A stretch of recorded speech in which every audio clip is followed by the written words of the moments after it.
Who would not want voter ID? Only somebody that wants to cheat. Think of it. We don't have voter ID. And the Democrats don't want it.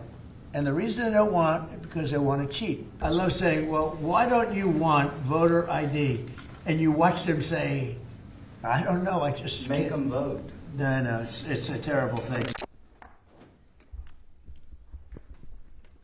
We should have voter ID, by the way. We should have a lot of the things that I think everybody wants to see. Who would not want voter ID? Only somebody that wants to cheat. Think of it.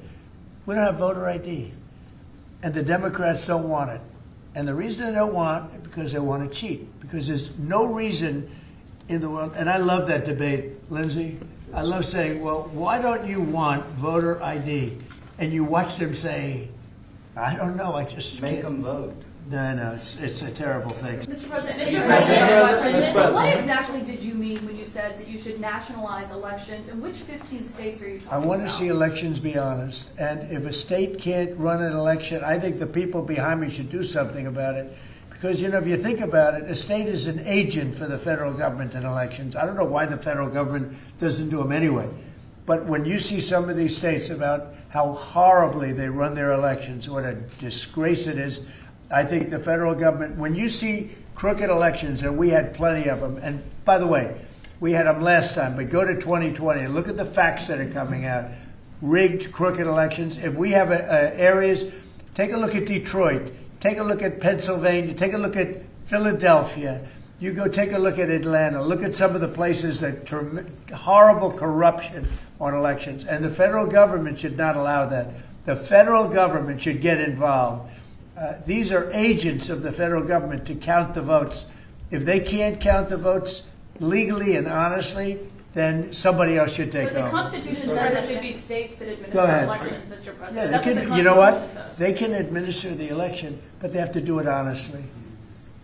Are you open to negotiating on warrants when it comes to ICE? This is an ask from Senator Schumer. Meaning, requiring search warrants for ICE and immigration officials. I haven't even thought of it. I'm not thinking about search warrants. Can I add something? Yeah, Lindsey Graham is going to answer that. No, it makes no sense.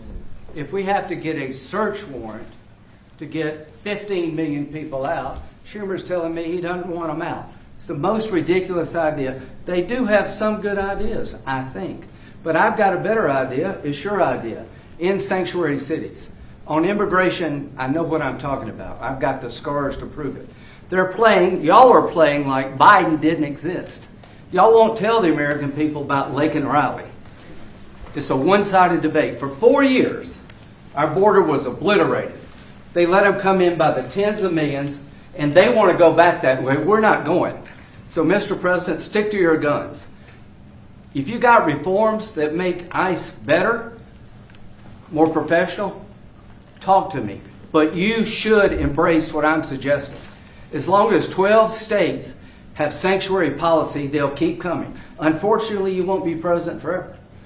These magnets of illegal immigration have to go. There is no upside to sanctuary city unless you're a complete radical nut job. The cops hate it, fraud around sanctuary cities, and you're going to get more illegal immigration. We're going to have a debate. I've been trying to solve this problem, but what the Democrats are doing is they're not getting to the underlying problem. It's not Stephen Miller. It's not Chrissy Nome. It's not me. It's not you. It's policies that have been on the books that don't work. So if you want a debate on how to solve this problem, show up next week. I'm going to take President Trump's idea that it's time to end the insane policy of sanctuary cities. We're going to take it to the floor and we're going to vote, and people in November are going to get to see who they trust to keep the border secure.